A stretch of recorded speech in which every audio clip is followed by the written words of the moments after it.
Eh bien, bonjour à tous. Le thème de cette rencontre, il est simple, c'est l'axe Indo-Pacifique comme opportunité de développement et de rayonnement.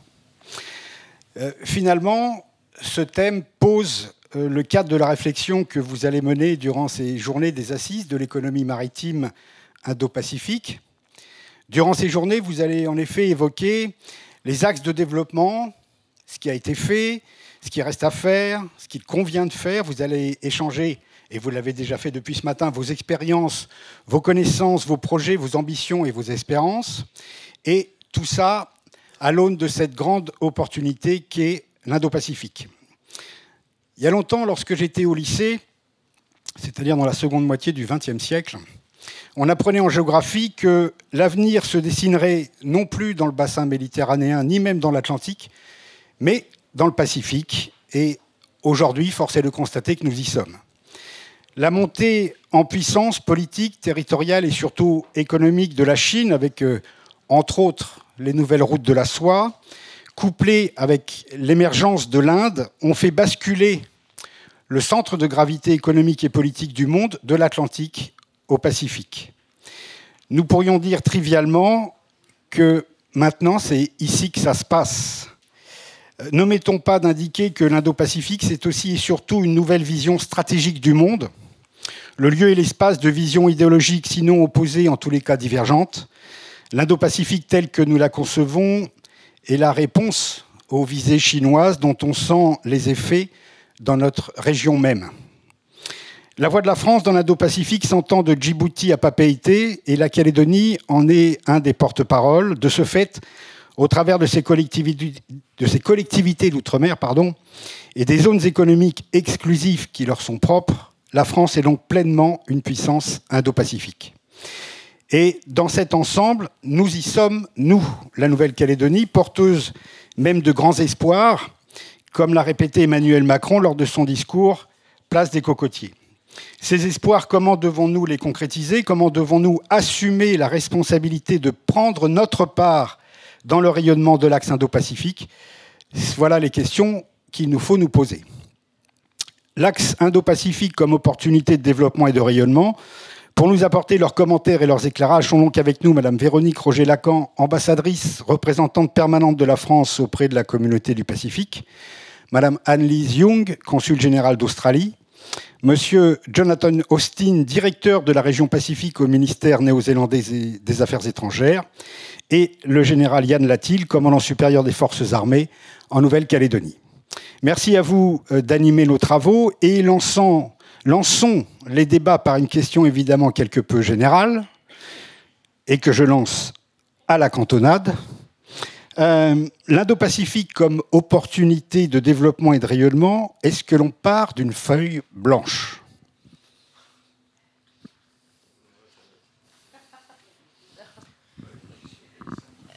Voilà une question qui est simple et je vais y répondre très simplement en étant très franche. Ça fait une semaine que je suis là.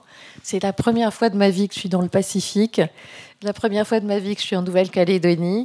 Mais est-ce que c'est un nouveau terrain de jeu? L'Indo-Pacifique, c'est votre question, n'est-ce pas?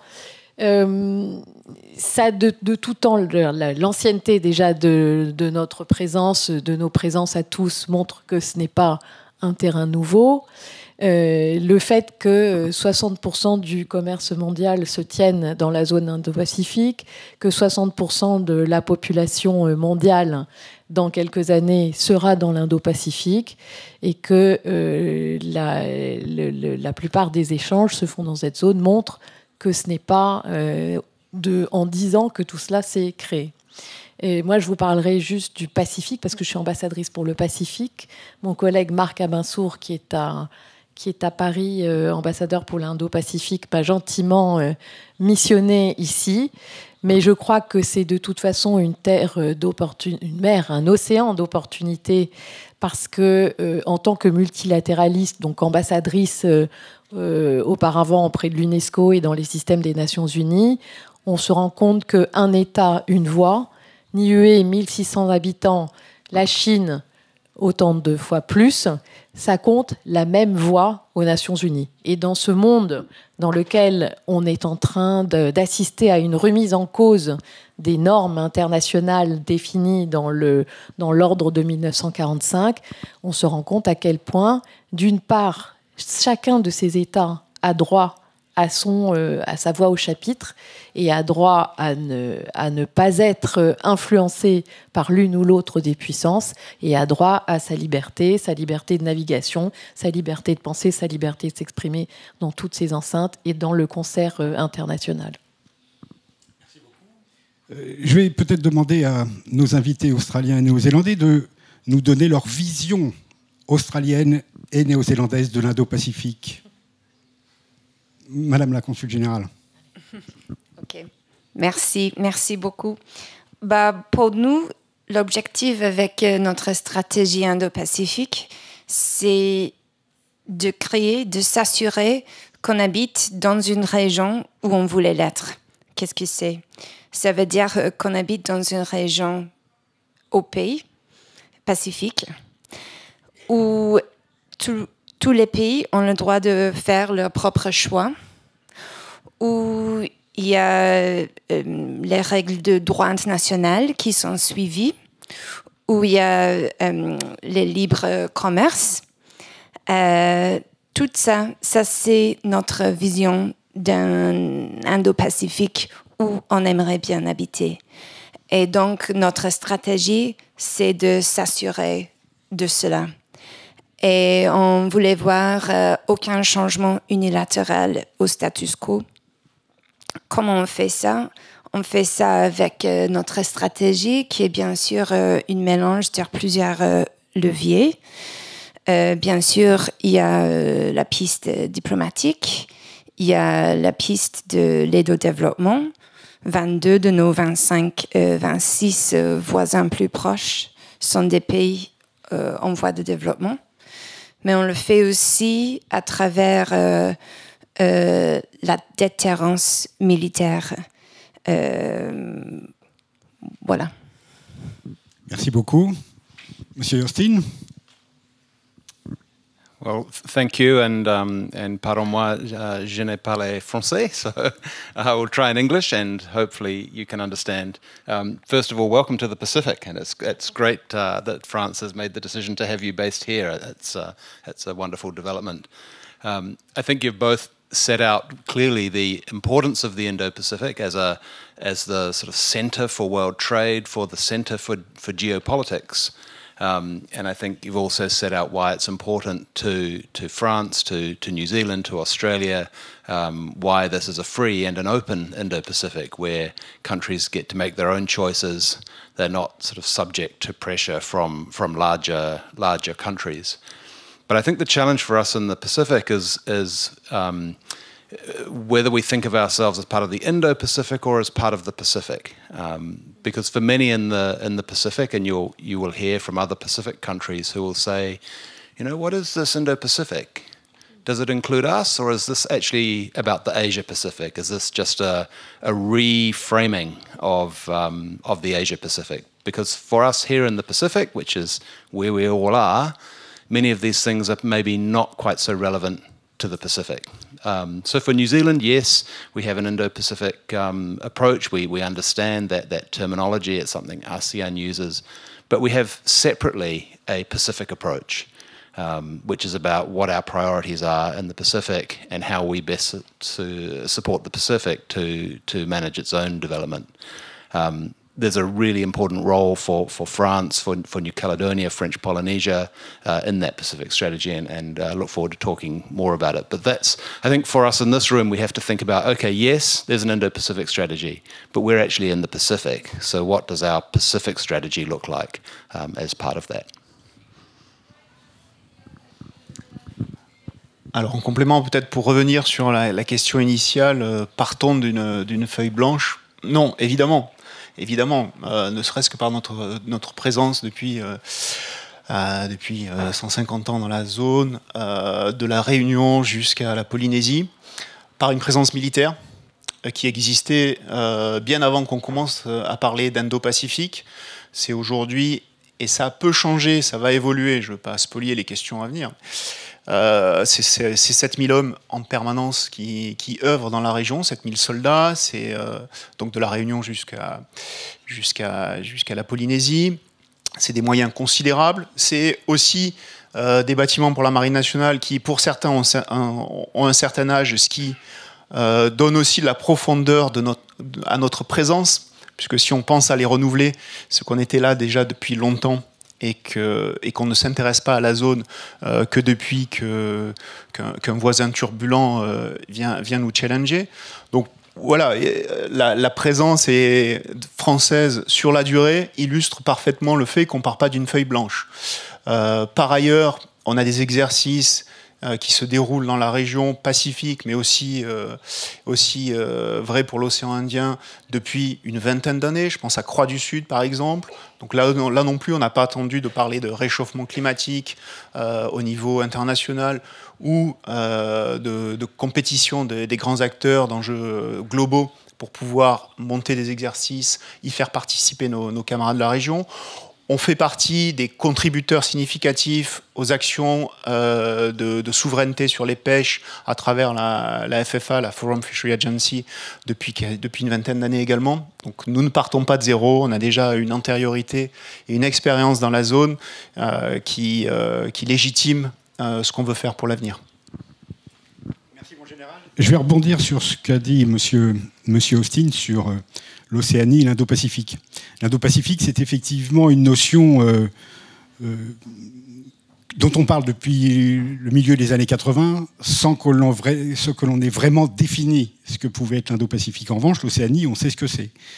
Donc, comment arriver à concilier notre positionnement océanien, notre vie dans l'Océanie, le développement et le rayonnement que l'on peut avoir dans l'Océanie, et l'Indo-Pacifique? Stratégie plus globale, tout à l'heure je parlais d'idéologie, l'Indo-Pacifique existe, ou en tous les cas on veut la faire exister, à cause de l'influence chinoise. Donc nous, les Océaniens, quelles peuvent être notre façon de rayonner et, entre parenthèses, de contrer l'influence chinoise? Qui veut répondre? I'm sorry. Sorry, just waiting for the very good translation to finish. Well, as I said earlier, I think for many in the Pacific, the challenges of the Pacific and the Pacific's own priorities are a little bit different from the Indo-Pacific. Maybe it's a subset. I think for many Pacific countries, they see the talk of the Indo-Pacific as something which doesn't involve them, or it involves a competition between major powers. I think for New Zealand, we can have an Indo-Pacific approach, but within that sits a separate Pacific approach. Maybe it's like a subset. So for the Pacific itself, it's very clear what the priorities are. It's set out in the region's 2050 strategy. The members of the Pacific Island Forum, which includes New Caledonia and French Polynesia, have both worked very hard to develop this 2050 strategy. It's the region's own plan for the future, and it reflects Pacific priorities. So those priorities are less about geostrategic competition and more about climate change and the effects of it. They're more about how do countries make progress on the Millennium Development Goals? You know, how do we improve health and education?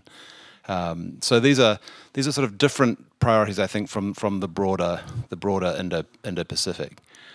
But it's also true that this region has not escaped geostrategic competition, and as the General has said, you know, we face a very real competition in the region, particularly from China and Chinese influence.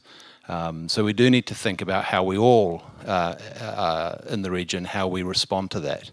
And clearly, again, France and New Caledonia, French Polynesia have a very strong and important role to play, and have done, as you said, for 150 years. So the challenges of the Indo-Pacific do intrude on the Pacific, but for the Pacific, I think you come back to the Pacific's own priorities.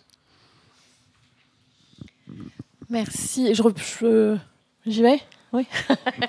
Je crois qu'il faut, sur ces questions de stratégie indo-pacifique, il y a deux éléments. Il y a le fait que ces stratégies aient finalement été adoptées, stampelisées, comme on dit au ministère des Armées, négociées en interministériel, en européen, et que beaucoup d'États membres des Nations Unies maintenant aient adopté une stratégie indo-pacifique. Mais en réalité, c'est ce que vous disiez tout à l'heure, c'est que c'est une politique étrangère qui existe depuis longtemps.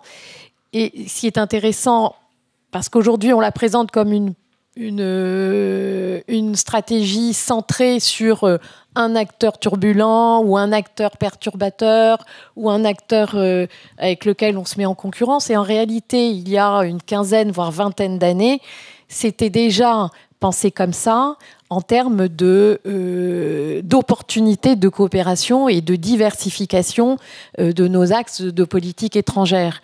Parce qu'on était très, pour la France, centré sur l'Afrique, on était très occupé par l'Afghanistan, très occupé par tous ces conflits, et qu'on a réalisé qu'il y avait une zone qui était une zone d'opportunité dans le Pacifique, et aussi des zones avec lesquelles on pouvait créer des partenariats entre l'Inde, l'Australie, la France par exemple, pour parler de nous, ou entre l'Inde, les Émirats arabes unis, la France. Et donc plutôt une réflexion qui nous sorte aussi, en ce qui concerne la France, de l'enceinte du Conseil de sécurité, où on était enfermés avec justement Chine, Royaume-Uni, États-Unis et Russie. Et donc avoir un parcours de politique étrangère, parcourir le monde avec beaucoup plus d'opportunités. Et petit à petit, c'est devenu, on a finalement découvert à qui on avait affaire, et encore j'insiste un petit peu sur les îles du Pacifique, qui ont été assez, elles le disent elles-mêmes, pendant assez longtemps, on comptait comme une portion congrue de la politique étrangère, mais on voit bien, en tout cas des politiques étrangères européennes ou autres, pas les vôtres certainement, et on voit bien à quel point elles sont montées en puissance dans les enceintes onusiennes et multilatérales, en tant que forum des petites îles en développement avec la Caraïbe et le Pacifique, et à quel point, comme elles sont montées en puissance comme ça, elles ont été courtisées par les uns et par les autres, précisément par ces 5 États membres du Conseil de sécurité, et que c'est un réservoir de voix, certes, pour faire avancer le monde dans l'ordre international de 1945, parce qu'on n'a pas envie de suivre ce que le président Poutine a déclaré en 2014 à Valdai, qui était soit on change de normes, soit on abandonne les normes. On va vivre dans un monde dont on change les normes, ou alors il n'y aura pas de normes. Donc il a montré qu'il n'y a pas de normes. Aujourd'hui, on voit qu'on ne peut pas parler, on ne peut pas travailler avec M. Poutine, mais la Chine agit de manière différente, c'est-à-dire qu'elle utilise les normes pour les faire évoluer dans son sens. Donc on peut jouer avec elle. C'est pas l'ennemi, c'est pas le disrupteur du monde qu'est aujourd'hui la Russie. Et c'est donc en ce sens-là aussi que l'Indo-Pacifique et le Pacifique plus précisément sont des laboratoires des relations internationales, du multilatéralisme, pour faire respecter, dans l'océan, la liberté de navigation, et 2, les principes de liberté qui sont les principes fondamentaux du système des Nations Unies. Et Anne-Lise dit bien à quel point c'est la base de nos actions dans ce monde. Je vais rebondir sur ce que vous venez de dire. Dans cette stratégie indo-pacifique, il faut mettre en place des coopérations.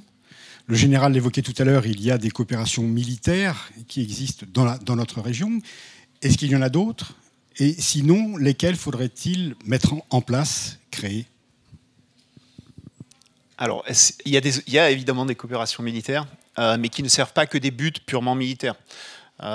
Au cœur de la stratégie indo-pacifique, il y a d'abord des sujets de souveraineté pour la France.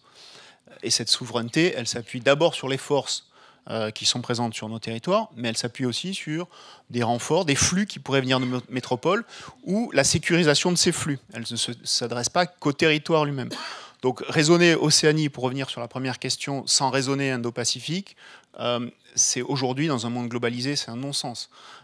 C'est des flux maritimes permanents, c'est des câbles sous-marins qu'il faut protéger. C'est aussi des enjeux qui dépassent l'Océanie. Quand on a la moitié de la population mondiale, si on s'intéresse à la Chine, l'Inde, Malaisie, Indonésie, qui est en croissance, qui aura un besoin de protéines, qui va encore grossir, on ne peut pas imaginer que ça ne touchera pas très directement l'ensemble de l'Océanie. Donc c'est des sujets qui doivent être raisonnés dans leur ensemble Indo-Pacifique parce qu'ils auront un impact direct sur l'Océanie. Ensuite, sur les forums qui existent, ils sont nombreux dans la région.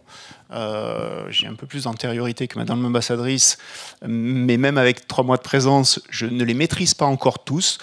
Ils ne sont pas forcément tous d'enjeux militaires, ils sont sécuritaires pour partie, mais sécuritaires au sens souveraineté de chacun de ces États. Parce que pour commencer à comprendre, en tout cas mieux que ce que j'avais pu le travailler avant d'arriver ici, il y a une vraie envie de préserver sa souveraineté de chacun des États, qu'ils soient les gros au sud ou nos petits voisins au nord, petits en termes de surface territoriale terrestre. Évidemment, si on parle d'enjeux maritimes, ils sont bien plus considérables. Et donc, ça ne peut se faire qu'à travers des coopérations qui dépassent le cadre purement militaire. D'ailleurs, une bonne partie d'entre eux n'ont même pas d'armée. Ils ont des forces de police qui sont souvent assez réduites. Donc, ça dépasse ce cadre purement militaire. On travaille évidemment avec l'ensemble d'entre eux, mais pas uniquement sur des sujets militaires, souvent sur des sujets de sécurité maritime. On a aujourd'hui, on termine une semaine où on a accompagné certains de nos voisins dans des formations sur l'intervention sur feu, sur bâtiments de la marine. Donc c'est des compétences que nous détenons en tant que force armée, mais que nous mettons aussi à profit pour des forces qui ne sont pas militaires et nos partenaires ne le sont pas forcément en face. Donc on travaille aussi avec des forces de police et autres. Les forums sont très nombreux. Et il ne faut pas se limiter à une vision très, très caricaturale d'une alliance militaire face à une Chine qui viendrait nous chatouiller. Aujourd'hui, on est dans cette région essentiellement quand même focalisé sur des sujets de souveraineté et de souveraineté autour des sujets de pêche, bientôt de fonds marins, puisque ça a été évoqué lors des discours d'introduction. Je pense que ça deviendra un enjeu assez rapidement. Merci. Je suis ravie que vous avez posé cette question parce que l'Australie, on croit que la Nouvelle-Calédonie a une forte potentiel d'être un vrai acteur clé dans la région. Et je voudrais parler de trois façons dans lesquelles la Nouvelle-Calédonie le fait déjà et pourrait même plus le faire, y compris en partenariat avec l'Australie. Et pourquoi est-ce que la Calédonie a tellement d'atouts?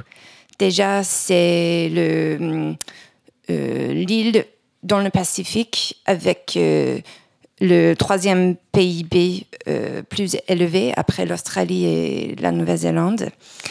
Il y a un peuple très éduqué. C'est une grande île. C'est bien placé. Vous avez un militaire. Vous avez plein d'atouts. Et oui, je voudrais aborder 3 façons dans lesquelles on travaille ensemble. Tout premièrement, c'est avec l'État français dans la région. L'Australie et l'État, on a pas mal de coopération en matière de défense. Comme a dit le général, on fait beaucoup d'exercices ensemble.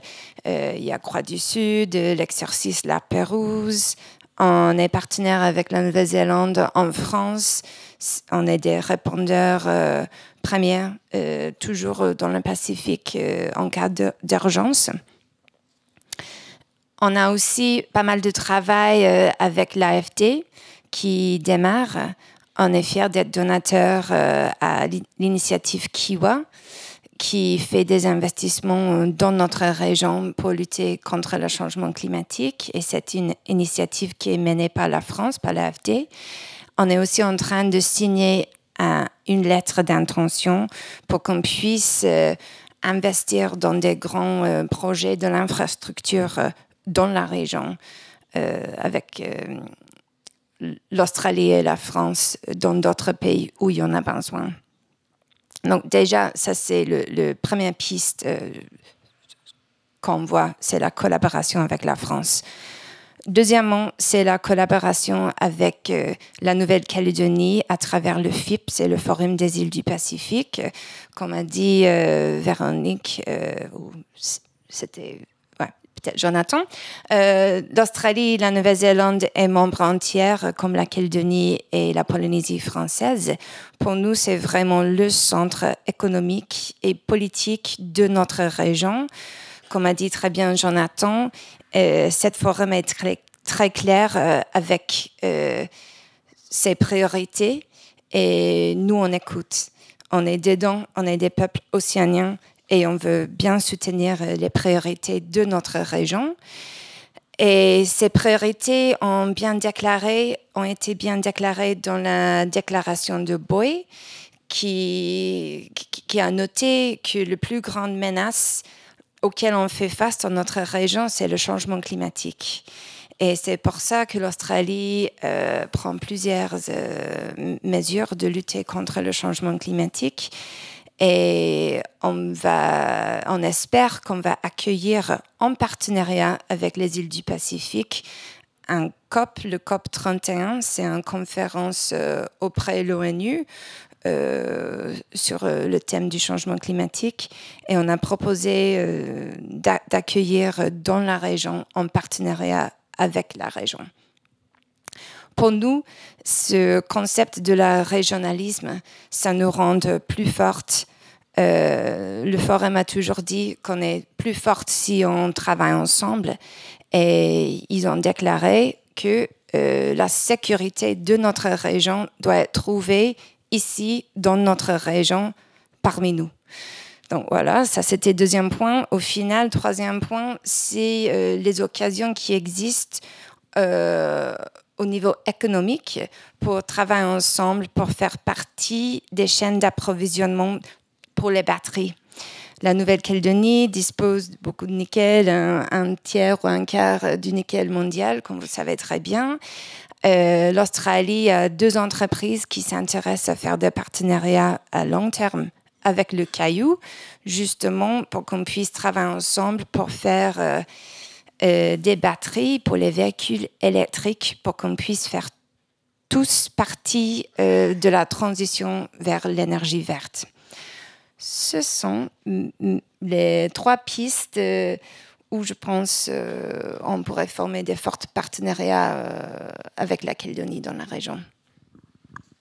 D'évoquer ce point, parce que jusqu'à présent, en matière de stratégie indo-pacifique et de développement et de rayonnement, vous parlez surtout de militaires, de sécurité. Alors, les forces armées sont aussi un agent économique, en général. Mais justement, comment ouvrir ce champ sur le développement économique, et notamment pour la Nouvelle-Calédonie? Comment la Nouvelle-Calédonie pourrait s'inscrire dans cette stratégie globale, d'abord océanique et indo-pacifique, pour participer à son développement? Well, thank you very much. It's an excellent question, and I think the previous speakers have just highlighted why I think New Caledonia needs to think about its own strategy and its own Pacific strategy. So how do you fit in as part of the region? Because, for example, in the Pacific Island Forum, you are a full member, the same as Australia, New Zealand, or Fiji, anybody else. So you have the same ability to be involved, to be engaged in the political and economic affairs of the region as any other member does. So, what does that mean for New Caledonia, and how can you exercise your influence and bring your knowledge and skills to bear for the rest of the region? So that's at the political level. But then you could also move to science and technical cooperation. Here in Noumea, you have the Pacific headquarters of the Pacific's main scientific and technical organization, SPC. France was a founding member of that organization, along with Australia and New Zealand, 70 years ago. It's based here in Noumea. how can you get better connection between your own science and research and things back in France, and link that into the work that the region is doing? Because again, here in New Caledonia, you are a regional leader in that field. So how can you build sort of stronger linkages? I think defence is a great example of how France and New Caledonia can play a real meaningful part of the region. France, for a long time, has been fully integrated in the region's defence. So, as the General said, whether it's maritime surveillance or disaster relief or helping countries understand what's in their maritime zone, tackling transnational organised crime. These are things where France and New Caledonia has for a long time played a big part in the region. But there are so many other things that you could bring too. You asked about economy. How much of your trade is with the Pacific? How much more could be with the Pacific? How many things do you have here which Pacific countries could benefit from? You think of technical capability, solar PV, construction, road engineering. There's so many things where New Caledonia is very advanced, has great skills and knowledge, but we need to see more of it in the rest of the Pacific. From a New Zealand perspective, we would far rather see French or New Caledonian companies building things than countries from a country in a part of Asia, for example. So can you bring competition in that regard? And even thinking longer term, what about trade? Could one day New Caledonia be part of PACER Plus, the region's free trade agreement? Why not? You have, again, many competitive industries. So I think for New Caledonia, I'd encourage you to think about how can we take advantage of our physical position here in the region and our place in the region's architecture. It's sort of, it's political and scientific fisheries architecture. How can we take advantage of that to develop our own strategy, New Caledonia as a part of the Pacific? Merci beaucoup, et je remercie beaucoup nos amis de l'Australie et la Nouvelle-Zélande d'avoir donné ce plaidoyer vibrant pour leur relation bilatérale avec la France à travers la Nouvelle-Calédonie. Donc nous sommes en effet dans un schéma où la relation entre les territoires, l'État et les États environnants est centrale. Et c'est sur cette base-là que nous travaillons tous ensemble et que les territoires, la Nouvelle-Calédonie aussi bien que la Polynésie et Wallis et Futuna sont des fers de lance qui sont aussi bien membres du Forum des îles du Pacifique que de la communauté du Pacifique, que du groupe Fer de Lance. Enfin, en tout cas, pour le groupe Fer de Lance, c'est une partie particulière, en tout cas, de la Calédonie qui en est membre. Et que ce sont des coopérations qui sont des coopérations très intéressantes. Moi, je reviens toujours à cette question du droit international public et du droit des organisations internationales, parce que d'une part, le fait que des territoires, pour les États-Unis, c'est la même chose. Les États-Unis sont membres de la communauté du Pacifique, de même que les Samoa américaines, si je me souviens bien, si c'est ça, et Guam. Sont voilà. Donc c'est très intéressant d'un point de vue du droit international public et du droit des organisations internationales de savoir comment des territoires américains ou français peuvent à la fois être des territoires américains ou français et aussi membres à part entière d'organisations régionales dont nous ne sommes pas membres. Et c'est un laboratoire aussi, ça c'est un mystère pour personne ici, mais pour l'État français, pour la relation avec ces territoires, parce que c'est une négociation et une discussion en réalité très enrichissante, parce que nos intérêts à chacun, c'est de converger, parce que dans ce monde, en effet, en difficulté, il n'est pas question de nous laisser diviser par un certain nombre d'acteurs. Vous avez peut-être entendu parler, par exemple, de l'Azerbaïdjan, qui préside le groupe des non-alignés, normalement, c'est une présidence annuelle, mais là, ça fait 6 ans que le président Aliyev garde cette présidence et qu'à coup de pétrodollars, il invite ceux qui sont ravis de voyager en première quand personne d'autre ne leur paie le billet. Et donc, il a créé son propre comité de la décolonisation, par exemple. Donc, notre intérêt à tous, c'est de faire de sorte que ce ne soit pas le président Aliyev qui gère la relation entre un État et ses territoires, par exemple. Et c'est dans notre intérêt commun. Donc, il y a ce premier sujet du droit international public et qui est aussi un sujet du droit international public, par exemple, pour le droit de la mer, pour la mise en œuvre de la Convention de Montego Bay sur le droit de la mer, très important. Et puis, le président Macron a, par exemple, inventé ce schéma de coopération qui est extrêmement important ces jours-ci, avec le One Forest Summit qu'il a organisé au Gabon au printemps dernier, et dans lesquels il a essayé de créer il a invité les 3 bassins. Donc le bassin, l'Amazone, l'Afrique et Asie-Océanie. Et c'est à ce titre qu'il a lancé cette coopération avec la Papouasie-Nouvelle-Guinée et qui sera une coopération avec aussi la Nouvelle-Calédonie et la Polynésie pour le renforcement de la protection de ces bassins forestiers qui sont essentiels pour l'humanité. Donc en effet, on a plusieurs types de coopération possibles en dehors de la coopération militaire. Merci beaucoup. Vous avez eu raison de parler de l'Azerbaïdjan, puisque récemment, le président s'en est pris violemment à la France à l'occasion de son discours d'ouverture d'une conférence qu'il organisait sur le néocolonialisme et à laquelle certains originaires de Nouvelle-Calédonie participaient. Je vais un peu bousculer l'ordre établi, parce que je pense que ce n'était pas prévu, mais le temps passe, vous avez sans doute faim, mais j'aimerais que ceux qui ont des questions à poser puissent les poser à nos invités avant qu'on referme cette séquence. Donc si vous avez des questions, n'hésitez pas, je cours avec mon micro. Une question pas très sérieuse et une autre qui l'est plus. Est-ce que ici, en région, vous sentez, malgré la rivalité, une solidarité amicale, des vibrations communes à propos des Bleus, des Blacks et des Wallabies? Donc ça, c'est la première. Étant entendu que les Blacks sont évidemment le pays impérialiste de la planète rugby, mais on aime bien.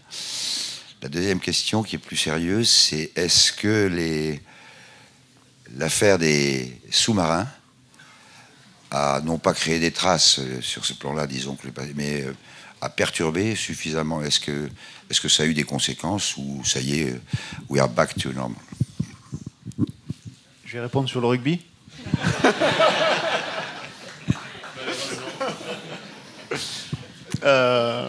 On en veut beaucoup à l'arbitre, mais je ne reviendrai pas là-dessus. Clairement, on n'a jamais arrêté de travailler avec les Australiens, d'un point de vue militaire. Parce qu'il y a des impératifs régionaux qui font qu'on devait travailler ensemble. France a continué de vivre et sur des activités et diplômes en local, mais aussi sur des interventions sur des catastrophes naturelles, sur des besoins particuliers. On vient encore de l'activer là sur le cyclone Vanuatu. Donc d'un point de vue opérationnel, il fallait avancer.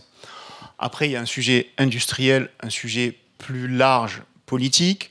Sur le sujet industriel, je crois que le deal a été propre, il n'est pas public, mais on n'a pas entendu Naval Group crier beaucoup, donc c'est que tout ça a dû atterrir.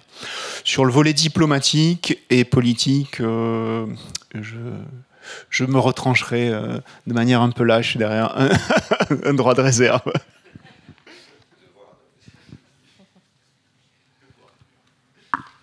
Well, I only really want to talk about the rugby. And just on that, I would say I was very sorry that Les Bleus were knocked out, but I was also happy because for New Zealand, the one country we're always very fearful of playing is France, because you're so unpredictable, and and when we think we have a plan to win, sometimes France has another plan. So So at least with South Africa, we kind of know what we're dealing with, so we maybe have a better chance. But it's been a great tournament, and I know that everyone in New Zealand has really appreciated French hospitality. There's been a lot of coverage in New Zealand of how wonderfully the fans have been treated in France, so that's been really great to see. And on submarines, all I'll say on that is that from a New Zealand perspective, you know, we understand the strategic drivers which have led Australia to the conclusion that it needs to have a nuclear-powered submarine. You know, we are facing very real competition in our region. We're dealing with a country who has a much more aggressive foreign policy that has expansionist ambition, and Australia is responding to that, and we can understand why that is. Australia is New Zealand's only formal ally. And so we, you know, strongly support Australia's own defence and its need to bolster it. So, kind of, we get the sort of the strategic drivers, and pass to Australia to comment further. Thanks, Jonathan. Je vais parler en français, je pense. Déjà, pour répondre aux premières parties, la relation entre l'Australie et la France. Pour nous, en Australie, nos relations et nos alliances sont basées sur les intérêts et les valeurs. Et pour nous, avec la France, on partage les mêmes intérêts et les mêmes valeurs. Donc, notre relation, notre alliance avec la France, c'est beaucoup plus d'un contrat de sous-marin. C'est au-delà de ça. Nous, on n'est pas un pays transactionnel. On part sur le principe, si on partage les mêmes valeurs et les mêmes intérêts qui sont d'habiter dans une région stable et prospère et sûre, qu'on va toujours pouvoir travailler étroitement ensemble, ce qui est bien le cas. Deuxièmement, je peux que souligner exactement ce qu'il a dit, Jonathan. C'est pas l'Australie qui a militarisé la région. C'est la Chine. Dans les derniers 20 ans, on a vu une militarisation comme ce qu'on n'a pas vu depuis la Deuxième Guerre mondiale. Et c'est normal qu'on se défendre contre ça et qu'on prend des mesures pour se défendre et aussi de créer des déterrences militaires dans ce qui voulait dire qu'aucun pays pense que ça vaut le coup d'aller lancer une guerre dans notre région. Les États-Unis sont notre plus proche allié. Et donc, comme il a dit Jonathan, voilà, c'était plutôt naturel qu'on a pris la décision qu'on a prise. Merci beaucoup. Y a-t-il des questions ? Je pense excusez-moi. Je pense personne ne remet en question le fond de la décision. Je crois qu'un des grands éléments de discussion, notamment chez les analystes et la presse, ça a été la manière dont les choses ont été négociées. Mais ne revenons peut-être pas là-dessus. Et Catherine Colonna prépare son voyage en Australie avec une feuille de route très substantielle. Et voilà le pied sur lequel nous repartons. Y a-t-il des questions ? Je vous en prie. Merci, Cluster Maritime. Ce n'est pas une question, c'est une petite remarque sur ce que vous avez dit, c'est-à-dire l'Océanie existe et l'Indo-Pacifique, il est à créer. De plus en plus, on en a parlé ce matin et on va en parler, dans les différentes solutions que nous allons trouver, il faut savoir s'inspirer de la nature. Parce que la nature, en 4 milliards d'années, elle a quand même trouvé des portes de sortie et des solutions tout à fait intéressantes en adaptation. Quand les premiers biologistes marins, et certains célèbres, Buffon, Linné, Darwin, etc., se sont penchés sur les faunes marines, eh bien, ils ont identifié une faune marine indo-pacifique. Ça veut dire que les espèces qui sont adaptées à ces deux océans sont pratiquement tout le temps les mêmes. Donc ce que la nature a trouvé comme solution d'adaptation, de lien, c'est à nous maintenant humains d'essayer de le faire dans les domaines qui sont bien sûr ceux de la défense, j'en suis complètement persuadé, mais ce qu'on a dit bien sûr, l'économie, la gestion environnementale intelligente, la connaissance, la science, on n'en a pas trop parlé, mais il y a un potentiel scientifique énorme, et le fait que nous avons des terrains de jeu qui sont exceptionnels. On a des milieux insulaires, que ce soit du côté de l'océan Indien ou de notre côté, qui sont tout à fait spécifiques, avec des grandes zones économiques, etc., et des vraies questions vis-à-vis du changement climatique, vis-à-vis de l'exploitation des ressources, etc. Donc c'est ça, et la bonne mise en relation qui peut être la solution de création d'un Indo-Pacifique humain beaucoup plus prononcé qu'il ne l'est en ce moment. Voilà, c'est tout ce que je voulais dire. Merci. Une question?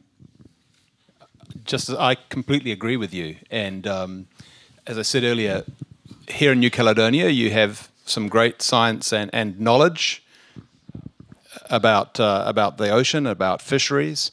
But you also have back in France world-leading knowledge too. And also, as a member of the European Union, you can reach into the wider European Union. These are things, I think, which New Caledonia can bring to the region, because the challenges of managing your coral reefs are the same challenge that Fiji has or Palau has. So I think you're absolutely right, and these are things where New Caledonia can contribute and also receive back to the knowledge of the rest of the region. So thank you for raising that point. Bonjour, Kim Jando, journaliste. On parle de l'économie maritime cette semaine et on parle de l'Indo-Pacifique. On le sait, la Chine, via les nouvelles routes de la soie, utilise énormément le côté maritime. Il y a beaucoup de constructions de ports, notamment dans des pays en développement de la zone. Sommes-nous suffisamment prêts? Et surtout, est-ce qu'on n'a pas à renforcer notre soft power par rapport à ce développement hyper rapide et hyper organisé de la Chine? Un soft power que je juge un peu collectif. Est-ce qu'on est prêt finalement face à cette avancée? On est prêt, on n'est jamais prêt, on n'est jamais assez prêt, et en même temps on passe son temps stratégique à se préparer à toutes les éventualités. Donc toutes les coopérations, je disais tout à l'heure en commençant que ces stratégies indo-pacifiques sont des processus en réalité assez bureaucratiques pour mettre ensemble, conceptualiser des politiques qui existent déjà et des politiques d'opportunité. Et donc, en réfléchissant à ces politiques d'opportunité, déjà, il y a plus de 20 ans, on a commencé à se préparer. Après, je pense que, et ça c'est personnel, sur la Chine, il y a beaucoup de lectures différentes.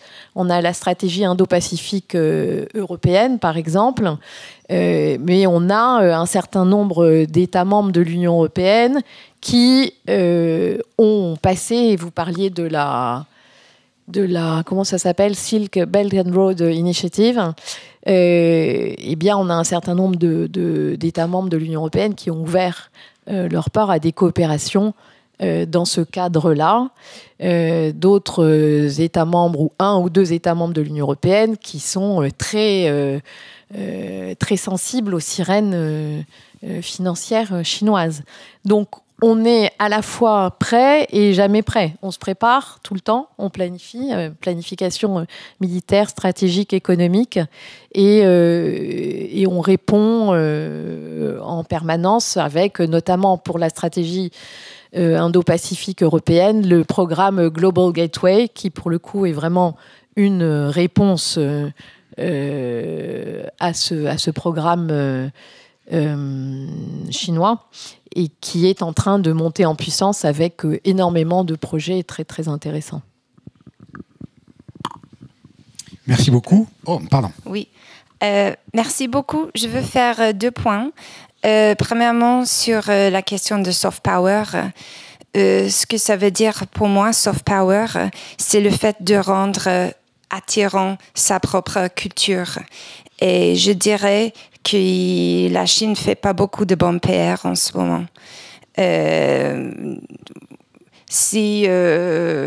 Voilà, on entend des histoires des abus des droits humains des Ouïghours, c'est pas une démocratie. Voilà. Au niveau de soft power, je dirais que la France et l'Australie, la Nouvelle-Zélande sont bien en avant. Deuxième point que je voulais faire, c'est quant à notre relation avec la Chine. Nos objectifs australiens sont notre premier objectif avec notre relation avec la Chine, c'est de stabiliser notre relation. Et je suis ravie à dire qu'on voit beaucoup d'améliorations ce dernier temps depuis l'élection de notre gouvernement actuel il y a 18 mois. Par exemple, avant, il y avait des tarifs et d'autres empêchements qui voulaient dire que environ 20 milliards de dollars de commerce australien étaient bloqués d'entrée en Chine. Et là, on a réussi à réduire ça à que 2 milliards. Et là, on a eu encore un breakthrough cette semaine avec le vin australien et on espère bientôt voir les tarifs de 220% chinoises sur notre vin australien enlevés. On a vu la semaine dernière la libération d'une ressortissante australienne, Cheng Li, qui a été emprisonnée en Chine pendant des années en confinement solitaire. Donc, on est ravis de l'avoir chez nous. Et au final, notre Premier ministre se déplace en Chine bientôt pour la première visite d'une Première ministre australienne depuis 2016. Donc, je suis vraiment ravie de vous dire que notre relation est bien en train de se stabiliser, ce qui est très important pour nous parce que, après tout, on a beaucoup des Australiens de l'origine chinoise. C'est notre premier partenaire commercial. C'est un acteur très important dans la région et c'est dans nos intérêts que ça se passe bien.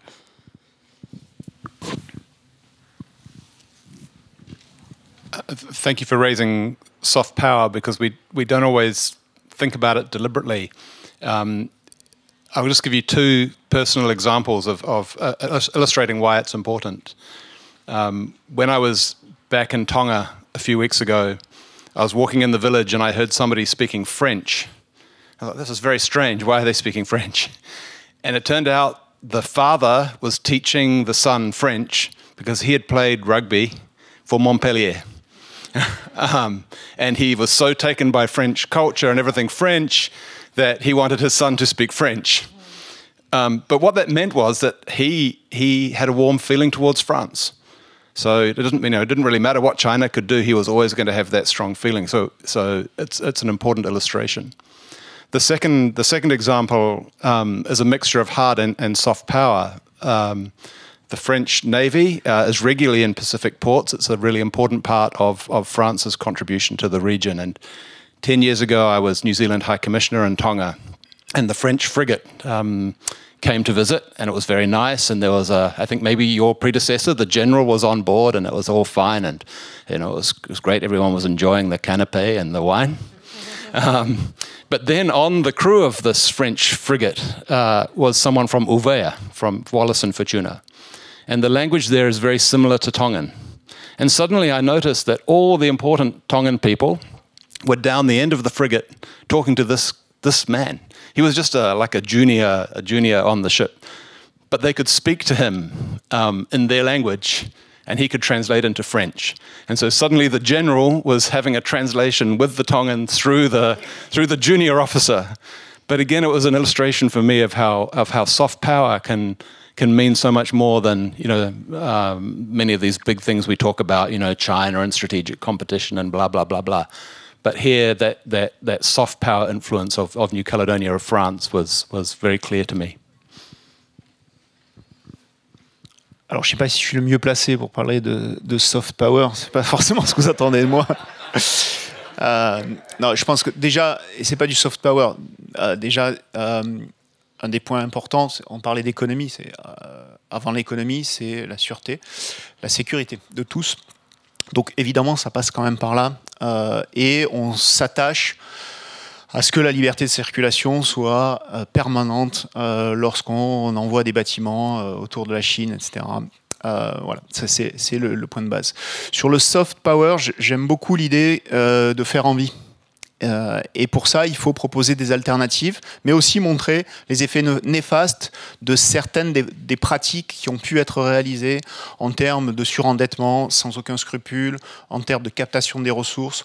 Donc, on a aussi à faire un effort de pédagogie, d'illustration avec des pays autres. Ce qui s'est passé en Afrique peut être révélateur à certains égards. Il faut expliquer ça. Et puis, il faut faire envie en ayant une offre de services, des propositions par les rugby, par les fromages, par les vins. C'est des choses sur lesquelles nous, on doit pouvoir capitaliser. Sur les aspects militaires, sécuritaires, on a aussi des compétences, des savoir-faire.